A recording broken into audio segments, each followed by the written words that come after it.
It's a pleasure to introduce Professor Vamsi Pengali. He will speak on Yau's uniformization conjecture, part 2. Please go ahead. Thank you, Rukmini and Tatiana, for the invitation. So I'll continue with what Harish was talking about. So this is joint work with Harish and Ved. So without further ado, so we proved, as Harish mentioned, the following special case of Yau's uniformization conjecture. Suppose X and omega is a compact, non-compact, complete Kähler surface with sectional curvature, the Riemannian sectional curvature being positive and bounded above.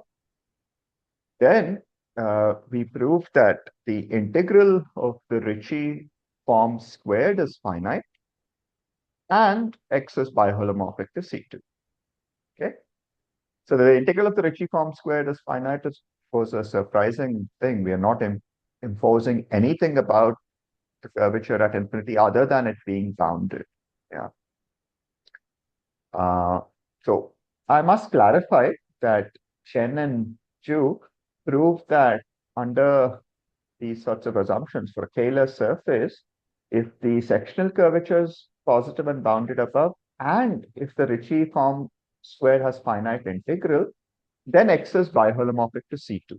So the biholomorphic to C2 part was taken care of by them. Actually, what they prove is that it's biholomorphic to a quasi-projective variety.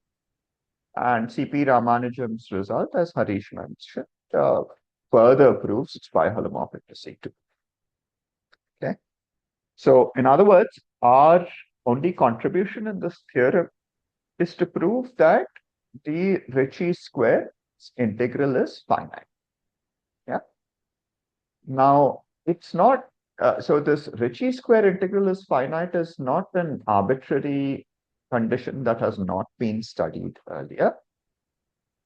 In fact, we proved, by the way, that the integral of Ricci square is finite without assuming that the sectional curvature is bounded above, merely assuming it's positive, which in itself is a surprising result. But by the way, so as I was saying, this condition is not arbitrary. In fact, a conjecture was made by Yau and then refined by Young that this finiteness of Ricci must hold even in higher dimensions. That is, if sectional curvature is positive. In fact, Yau's conjecture is if the bisectional curvature is positive, and if you're a non-compact complete Kähler manifold of dimension n, then Ricci wedge itself n times the integral must be finite. So this is a special case of that conjecture as well. Yeah. All right. So as Harish mentioned, this is the first result that does not involve global hypotheses such as volume growth. It only involves things that you can test locally, namely just compute the sectional curvature, see if it's positive, and it go off to infinity. I mean, okay, one way you can say that is a global hypothesis, but it doesn't require any calculations other than local ones. That's the main point. Yeah. Ved will also mention an even better result that we proved, wherein we got rid of this this curvature upper bound assumption. All right. So I'll mention some related work which is relevant to our proof. Mainly, Chen and Zhu's work. This paper is different from one mentioned in this slide. They also proved that if you have a complete Kähler manifold with bounded sectional curvature and positive Ricci curvature, so in particular, if the sectional curvature is positive and bounded above, then if there exists a smooth, strictly plurisubharmonic function, what is strictly plurisubharmonic? You take square root of -1 del bar phi, and you want it to be a Kähler form. So there's a smooth, strictly plurisubharmonic function such that del bar phi is bounded above by omega. This is crucial. And if the Monge-Ampere mass is finite, then the Ricci square integral is finite. Yeah. So in other words, in order to prove our result, it is quote unquote enough to produce a smooth function phi, which is strictly plurisubharmonic with bounded complex Hessian and finite Monge pairs. Because we do that, Chen and Zhu's result would imply that the Ricci squares integral is finite, and therefore one of their earlier results would then imply that it's biholomorphic to C2. Right.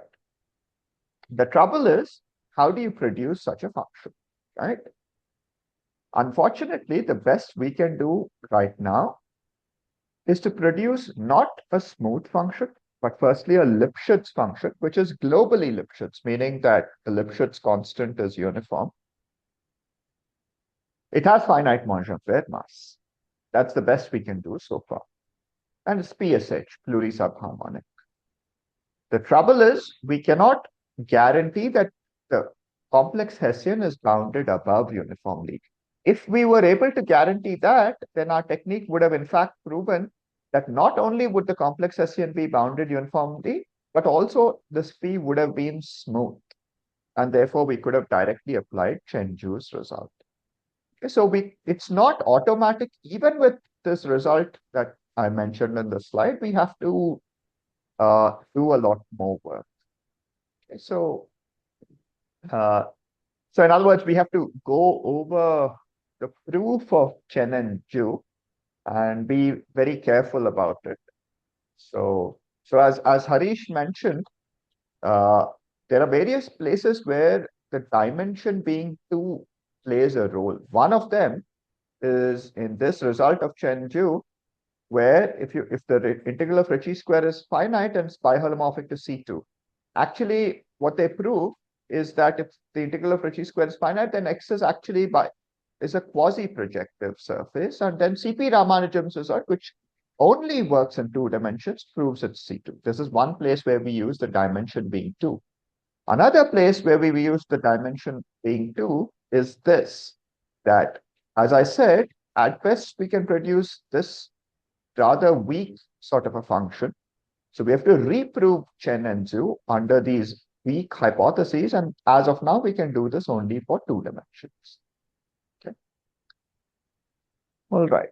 So let's move on to the complex Monge-Ampere equation. Where does that play a role? So this is a theorem that we proved. This is rather general, at least dimension-wise. So if you have a complete scalar non-compact manifold with positive sectional curvature, so we do not need the sectional curvature to be bounded above, we merely need it to be positive. Then there is a uniformly Lipschitz plurisubharmonic function phi whose Monge-Ampere mass is finite. Okay. Now this hypothesis of finite Monge-Ampere mass should be a little suspicious. The reason it should be a little suspicious is because you're taking 2 derivatives of a function which is only uniformly Lipschitz, right? So what does this even mean, right? So we'll come to that in a moment. But let me give you a whirlwind overview of the proof. Okay, this theorem is it plays a very important role in our work, both in this work, which I'm alluding to in this talk, as well as the work that Ved is going to talk about. So thanks to this assumption of positive sectional curvature, so Green and Wu proved the existence of a smooth, strictly PSH exhaustion function. So what is rho? So it's smooth, strictly PSH, as I said, means that square root of -1 del bar rho is a scalar form. Exhaustion, so in other words, rho, it's proper to begin with, and in fact, more so, rho inverse of any compact set is compact, and with uniformly bounded gradient. This is crucial, that the gradient be uniformly bounded. Okay. Now, how do we produce such a function phi? We solve a PDE, complex Monge-Ampere equation. So what do? we solve this particular complex Monge-Ampere equation, del bar phi square root of minus 1 raised to n equals this right-hand side, which is positive, and the function f is rapidly growing, which means e raised to minus f is rapidly decaying. In particular, the integral of this base is finite, among other things. Okay? So we choose a function f such that this happens, and we solve this equation. So how does one solve such a PDE on a non-compact manifold? So the idea is you take this exhaustion function rho, and you look at sub-level sets of it. That is, you consider rho less than or equal to r, right? And you solve so in other words, you take rho inverse of 0, r. This is going to be a compact subset because it's an exhaustion function. R is a regular value, which means this is going to be a smooth domain, smooth, strictly pseudo-convex domain. And there's a ready-made PDE result by Bourg-1, which allows us to solve this PDE with a Dirichlet boundary condition, namely phi equals 0 on the boundary. So we use this ready-made PDE result. But the challenge is then to come up with estimates that are independent of R so that we can take a limit, right? So we prove uniform derivative bounds on the subsolution. This is where the uniformly Lipschitz business comes in. You prove uniform derivative bounds on the solution. The solution is smooth, mind you. And here is a place where positive bisectional curvature is used. Okay, the idea is to use the maximum principle for PDE and prove uniform derivative bounds. So basically, maximum principle is basically just the second derivative test, right? So over there, to get one inequality, we need the bisectional curvature to be positive. Okay, and we reduce the uniform derivative bound from the interior to the boundary, and on the boundary, we use the fact that rho itself has a uniform gradient bound, and therefore we can prove a uniform Lipschitz uniform derivative bound on phi and take a limit. But to take a limit, I mean, it's not enough to be able to prove that the derivative of your function is bounded. You need to prove that your function itself is bounded at least one point, one fixed point, right? To ensure that, you subtract the maximum of this function over a fixed compact set and then take a limit. Okay, so that's how you produce such a phi. But as I said, what does this even mean? If phi is not smooth, what does it mean to take two derivatives of phi, right? So here we resort to a technical tool. This is called Bedford-Taylor theory. It was developed, I don't remember when, maybe in the 80s, a long time ago. But it's a very standard tool in scalar geometry these days. So since phi is not smooth, the Monge-Ampere operator, namely del bar phi raised to n, needs some interpretation. Now, you can interpret del bar phi without any problem in the distributional sense. You can take distributional derivatives. In fact, it's a 1-1 form, but the coefficients of dzi and dzj bar locally are distributions. Yeah. So this sort of a beast is called a current. What a current does, if it's just a version of a distribution, it's a form version of distribution. You test distributions against smooth functions with compact support. You test currents against smooth forms with compact support. Yeah. So this is not a problem. Yeah. The trouble is we cannot multiply distributions in general to get distributions, right? So you can't multiply currents. You can't take the wedge product of a current with itself and hope to get some recognizable object. However, since phi is PSH, you can actually make sense of del bar phi of eta, where eta is not merely smooth with compact support, I mean, sorry, I forgot to add the compact support business. This actually makes sense even when eta is merely continuous with compact support, because this distribution turns out to be of order 0. It's a sort of a measure, if you will. Okay?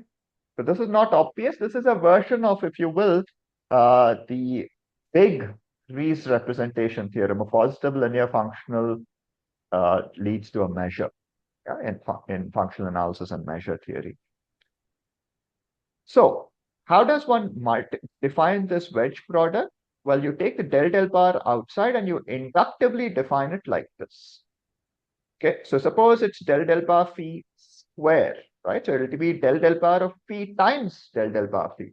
Del bar phi is already a current, but it's not any old current. It's some sort of a measure, and you can multiply measures by locally bounded functions to get new measures. So this thing is a distribution in its own right, and you can take derivatives of distributions. Roughly speaking, this is the idea. But it's not just defining this beast. Bedford and Taylor prove theorems like if a bunch of smooth functions, if a sequence of smooth functions converge to phi locally uniformly, then the Monge-Ampere measures converge to this measure. So they make a connection with the real world of smooth functions in some sense, right? Right. So in other words, sure, we do come up with a Lipschitz function phi, but to do anything useful with it, we need to smoothen it out. How does one smoothen this out? One standard technique is to use the heat flow. You solve the heat equation with phi as the initial condition, and you solve for time 1. And you get a strictly plurisubharmonic smooth function, C. Now, why is it strictly plurisubharmonic? That follows from the maximum principle on non-compact manifolds. It's a non-trivial affair. It's not trivial, but it's standard. By now, it is standard. Now, it turns out that this gradient of C and del bar C are bounded above. Okay, so that's something interesting. In fact, it also turns out that if you don't flow for time 1, if you flow it for a general time t, the gradient will still be bounded above. The second derivative will be bounded above for every fixed t, but as t goes to 0, you'll be in trouble. Okay? But the gradient will still be bounded above. Anyway, again, in this context, positive bisectional curvature is used for these two sentences. For them to be true, positive bisectional curvature is used.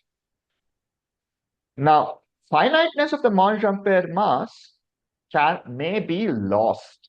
Otherwise, we could have simply taken R phi, flowed using the heat flow, we would have gotten a smooth function with finite Monge-Ampere mass and bounded complex Hessian. Then we could have directly used Chen and Ju, but unfortunately, finiteness of the Monge-Ampere mass may be lost. So now we are in trouble. We take our phi, we smoothen it out, but Monge-Ampere mass may be lost. So we need to somehow compare P and C in a clever manner, right? So we need to be able to interchangeably use P and C cleverly somehow.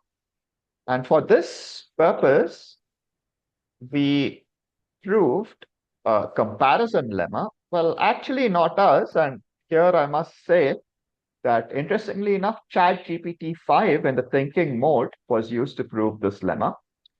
So, I mean, Harish, Ved, and I were very distressed because Harish discovered an error in our previous proof, and this was a very crucial lemma. Then we asked ChatGPT, it was a Hail Mary time, and happily enough, it actually gave us the proof, and the proof was very elegant. It used some Bishop-Gromov comparison in a very clever way and heat kernels and so on. So then Harish actually asked ChatGPT where it got the idea from, and it helpfully pointed out a reference and highlighted places where it got the idea from. And that reference doesn't quite prove this. It uses these ideas to prove something else. But ChatGPT used those ideas to prove this. Okay? As Ved will tell you, ChatGPT was also useful in our current work, which he'll talk about as well. So as of now, we're in a golden age where AI is very useful. But anyway, moving on. All right. So how in the wide world will finding such a function help in proving anything about the square of the Ricci form? Right? Remember, what do we want to do? We want to prove that integral of Ricci square is finite. What have we done so far? We have found a function so that del bar phi integral square is finite. Here, Chen and Zhu came up with a uh, very nice idea involving the Poincare-Lelong formula. First of all, using Hermander's L2 technique, we can obtain an L2 holomorphic section of the canonical bundle equipped with a metric coming from our function. We take our function, we smoothen it out, and then use that as a metric for a canonical bundle, some large multiple of it. So maybe the correct thing is not kx, it's q times kx. Sorry, that was a typo. So this must be q times kx. Nonetheless, so how does that help? How does it help to obtain an L2 section? The classical Poincare-Lelong formula states the following. If you take del bar of norm s square, so if you take del bar mod z square, let's say we are in C, right? Naively, you would think this has to be 0, right? Because log mod z square is log z plus log z bar, and del bar of log z is 0, del of log z bar is 0. But the point is, z equals 0 is a problematic point, right? So in fact, del bar log mod z square up to a factor turns out to be the Dirac delta distribution supported at z equals 0.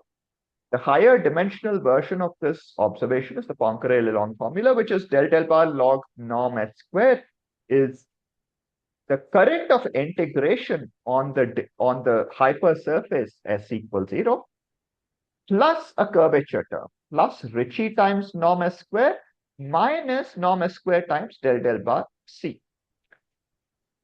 So naively, you can say del bar log norm s square plus q times norm s square del bar c is larger than Ricci.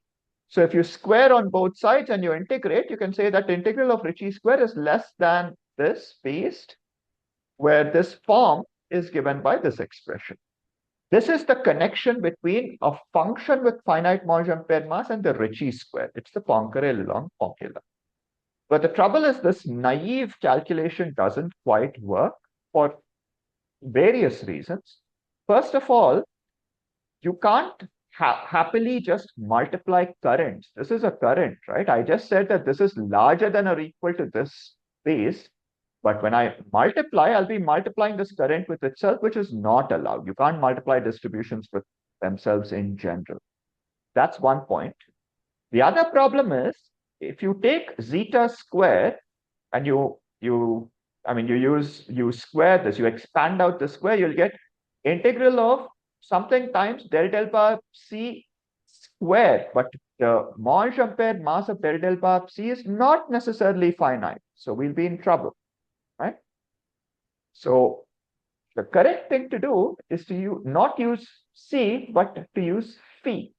So it turns out by the comparison lemma due to ChatGPT, you can, if you have an L2 holomorphic section of this with respect to this norm, it is also L2 holomorphic with respect to this norm, thankfully. Therefore, what we do is we firstly smoothen this out by sticking in an epsilon square, and we use phi here, right? And then we prove, using some Bedford-Taylor theory, that the integral of Ricci square is actually the limit is less than the limit as epsilon goes to 0 of this piece. And we prove that for every epsilon, the integral on the right-hand side is uniformly bounded above independent of epsilon. So the limit doesn't really play a role. Okay, so that is the idea. Now, this kind of an estimate is called a Bézout estimate. This term was coined by Marx.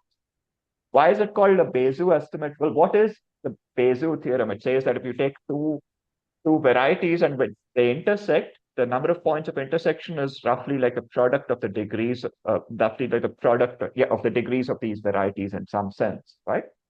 This is like some sort of an analytic self-intersection number, thanks to the Poincare-Lelong formula, thanks to this S equals 0 business. That's why it's called a Bézout estimate.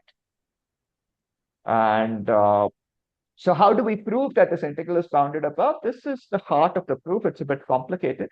One key standard tool, I mean, notice that you're integrating over a non-compact manifold. So you take compactly supported functions. These are cutoff functions, which are supported on a ball of large radius, and their derivatives decay, thankfully. Okay, this is another place where positive bisectional curvature is used. Another key idea is to estimate the gradient of these sections delicately. Okay. Once you do all that and you put them together, you get what you want. Here is an open question, and I'll end with this because I believe we have very little time.